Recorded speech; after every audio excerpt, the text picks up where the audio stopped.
right, you primitive screwheads, listen up. Welcome back to Dark Arts and Entertainment, Grimm's Tales of Japan, and just living in the Far East in general. Alright, so I'm going back to Asia's Got Talent for this one. I'm going to give a review, some critiques, constructive criticisms, and thoughts on the subject as it stands where the finals actually performed. This is before the results, before the reveal, and everything else. That happens in a little less than a week. And I'm not going to do it then, simply because since I live in Japan, the show is actually not even aired here. And because of that, I don't get to see the full show from beginning to end. What I get to see is the stuff that I can lift off of YouTube, which are the clips, the highlights. So I figured that this would be the best time to actually review it, give my opinions on it, and share them with anybody else who cared who might have seen the show. Now, the grand finals themselves, let's go ahead and start there. I'm not all that disappointed in almost all of the selections that went there. There was one that I actually did not vote for, who went, or would not consider voting for, I should say, because one that I did vote for didn't make it, and that was the aerialist from Thailand, Beauty. I really wanted to see her in the grand finals themselves. Now, the grand final, the show itself was a great show, and I think it was by far the better show from the 2 seasons of Asia's Got Talent that have hit so far. And the reason being is because there was just so much more variety. As well, and the people that were actually doing the talent were also just fantastic at what it is that they did. Season 1 was, like I said before in one of my earlier podcasts, it was very music and dance heavy, and this season wasn't. There was 3 dance acts and 1 singer, and everything else was variety, including, of course, near and dear to my heart, 2 magicians, as well as my number 1 pick. Oh, there was also 1 musician, that's right. So I'll get to each of them here in turn. But the show itself was excellent. There wasn't a bad act among them, which, for finals, that's pretty on par. But honestly, this was a show that you could have booked the final and toured with it, because it was just really strong. It was strong material. And I was glad to see that myself. I saw some of the criticisms that were, being posted online and social media and so forth, and the only real criticism that I have found came from the Philippines, where people from the Philippines thought that the Philippines were being underrepresented, and which they had 3 acts in the finals from the Philippines. So I think that's just being a little more than a little petty. And I also want to calm their concerns and the fact that I think one of the acts from the Philippines is probably going to win this. So let's start there. The strongest act of the night was by far DMX. It was the dance crew that also finale'd the show, so they had that going for them too. They were the last impression. And it was a great way to end an evening. They were by far the strongest performers. They left the biggest impact on everyone. And I think because of that, they're going to rally enough people to probably win this season. And good for them. They deserve it. If they're that good, of course they deserve it. Next down the list is, of course, I want to bring up my girl, the Sacred Rihanna.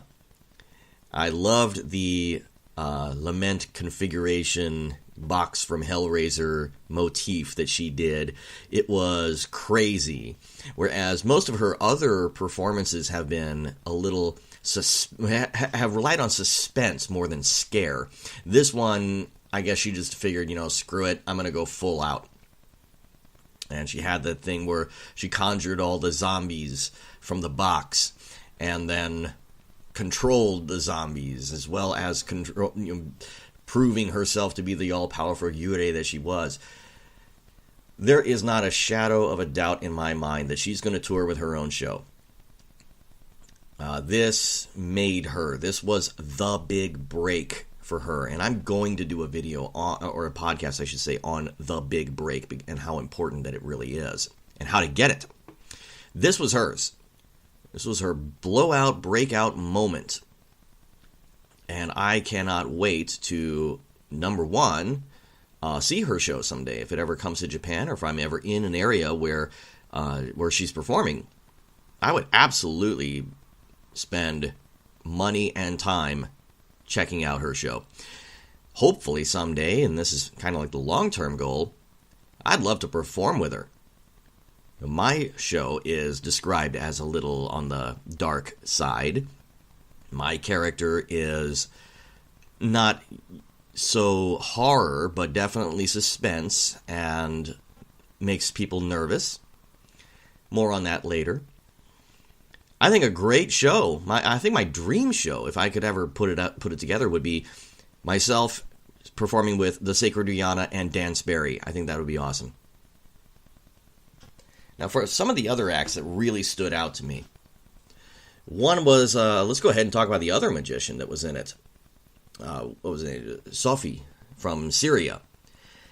And his magic is, of course, in a totally different house of magic than myself or Sacred Rihanna does. He does the pure sleight of hand, the kind of close-up at the table, overhead, projector-down view of magic that is becoming very popular nowadays. Made popular by people like Marco Tempest and Shin Lim. And he's, number one, he's very good at it. Number two, he puts a lot of meaning in it.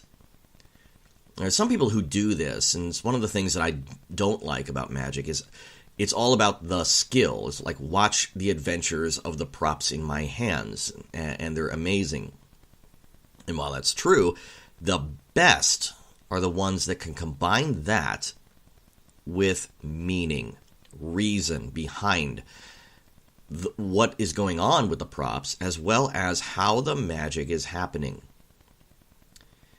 Now, with these new sleight of hand guys and artists that are out there, they make no mistake about it. The magic is happening from skill, with cards and lots of hard work, and that's fine. That's one approach, and that's a good one, and that's what they do. And then he also uses that magic to tell the stories that he wants to tell, to bring his vision to life. There are a few people who are out there trying to do this and trying to make a living off of doing this. And of course, it's a new concept. Magic hasn't been done this way for a very long time, at least in a way that made popular appeal.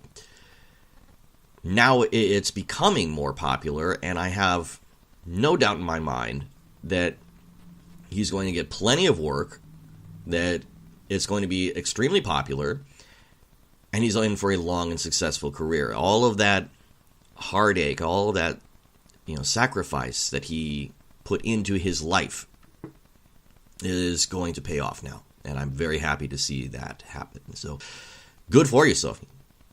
Really, I mean that. Then there was the kid. I loved the kid, Fang Yi.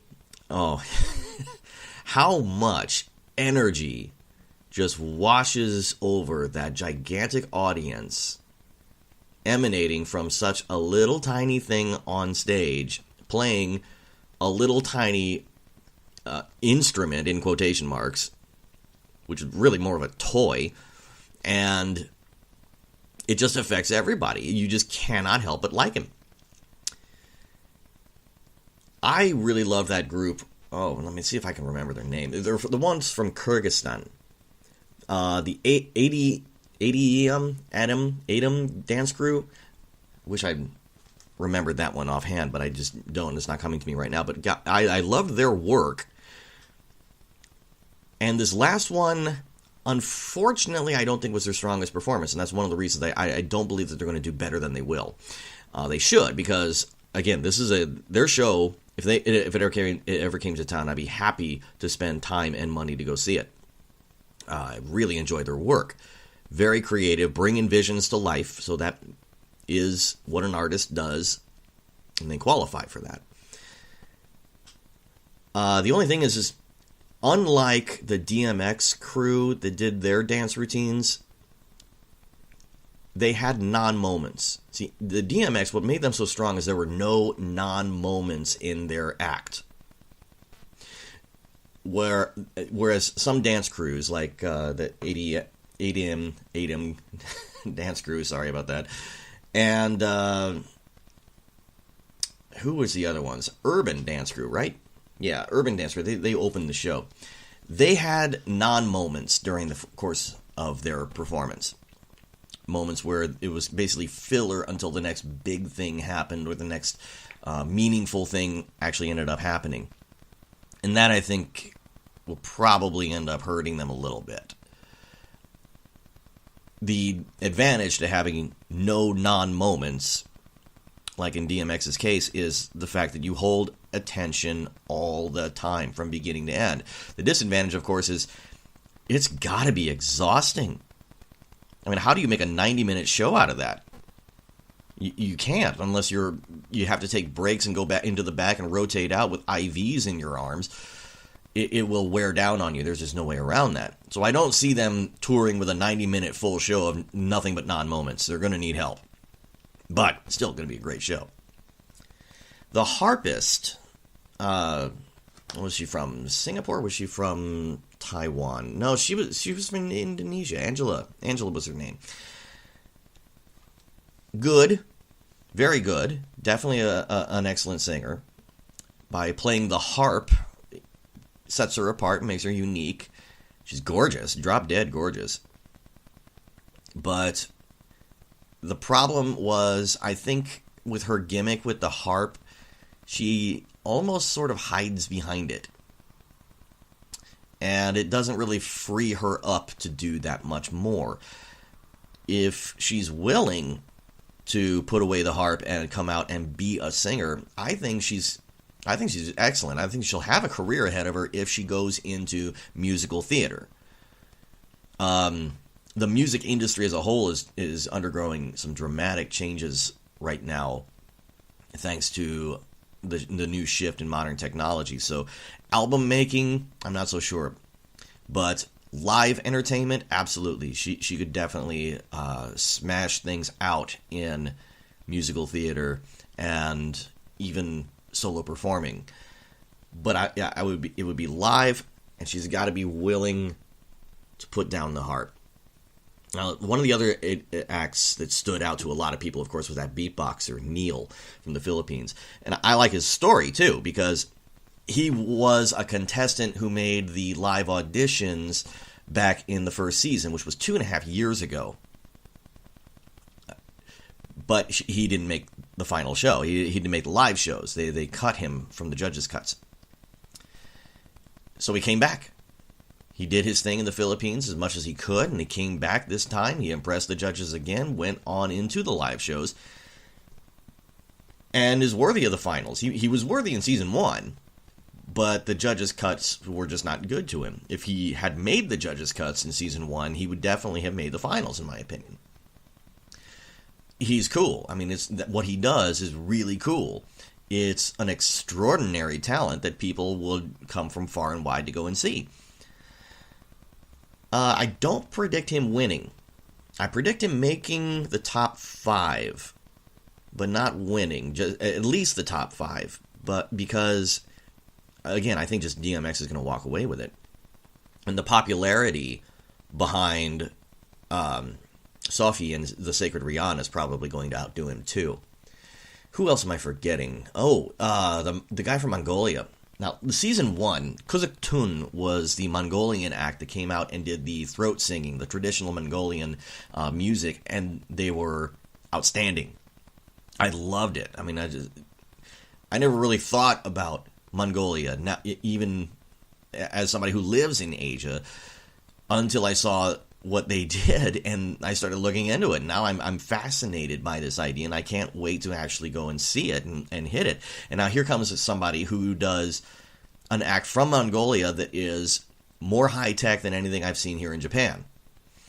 So there is more to this mysterious, exotic country than we think, and that's extraordinary. I love it, and I'm very thankful for him to bringing that to us. His shows, his acts, and performances. So I've seen 3 of them so far, and each one got better than the last. And the last one that he did was amazing. I think if the strongest performer of the night was DMX, he was at a very close second, and I predict him doing very well. So hopefully he lands a career out of this also. I mean, I think every one of them has a career ahead of them. Urban Crew is the only one I haven't talked about. It's the opening act from the Philippines, the dance act that uses their talents to help the impoverished kids in the Philippines, of which unfortunately there are many. Their story is great. Their act was great. It had, I think, the biggest surprises of the night, whereas DMX was nonstop energy and nonstop coolness. What they did, what the Urban Crew did, had the pops. You would have non-moments, but then an unbelievable pop that set new bars when it comes to dancing. If you're going to be applying to these Got Talent shows and you're a dance crew, you really have to bring something special now, because that's where the new bar is for dance. And it's not where it used to be. This changed everything. So all in all, the show was outstanding. If I think, again, the strongest performer of the night was DMX. I cannot remember his name, but the techno dancer from Mongolia was a close second place. Third place is up for grabs. It was really good with a lot of strong performances. We'll see how it ends up happening. Now, as far as my criticisms of the show, I always have to give some constructive criticism, and this is what it is. The show has got to have more episodes. There's just no way around it.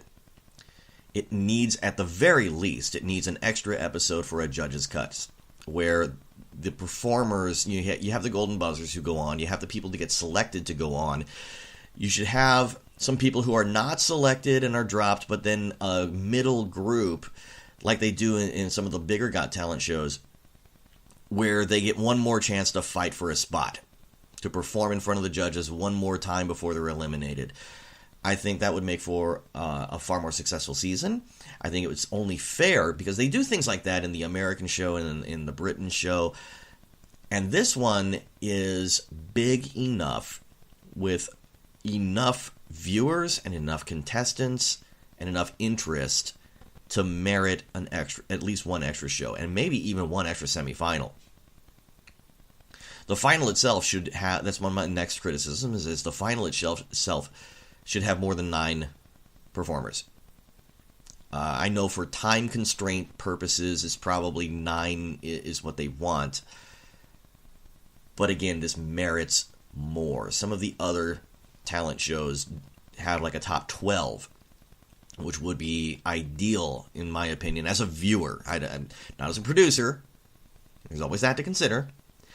But as a viewer, yeah, a judge's cuts show, to include live performances, or real performances, I should say, even if it's recorded, 1 extra semifinal, and a 12-person final finale. That would be wonderful. Either give it 1 extra semifinal show, or allow more than 3 people per semifinal to advance. I think that would also work, too. I would be happy with that as well. Next criticism is the prize should be bigger. It's only $100,000 US, whereas, if you look at some of the places where this is broadcast, in places like Thailand and the Philippines and Vietnam, $100,000 US is something to really get excited over. But in Singapore, Hong Kong, and Japan, it's enough to, make your rent for a few months. So I think, again, this program is big enough to merit more than I think it gives itself credit for. the prize should be larger. It should be at least on par with what they did, I think, in Australia, where the prize was $250,000. Yeah, $1 million is a little ambitious, I'm sure of that. But $100,000 is just cutting things a little too short. So that's the bad news. Now the good news is I'm positive this is going to come back. I'm positive that the judges are now open to a lot more variety, and this show proved that there's a major market for it. Last season, again, lots of music, lots of singing, lots of dancing, very little variety. There was no magic. There was one kind of a sideshowy act that happened in the semifinals who did not do very well. And beyond that, not a whole lot else noteworthy outside of music. I think now the judges have caught on that there's much more out there, and I expect to see that. I expect to see more things such as acrobatics. If Asia's known for anything, and believe me, it's that. I think you're going to see that again, or at least more of it. I think you're going to see stuff that you haven't seen before, which is one of the major reasons that I love watching these shows. Because I've been around, all right? As of making this podcast, I'm not young. I've been around for more than 3 decades, more than 4 decades. I'll go ahead and admit that. I've been to 24 different countries across the world, lived in 2 of them, and I've seen a lot, especially as a variety entertainer myself.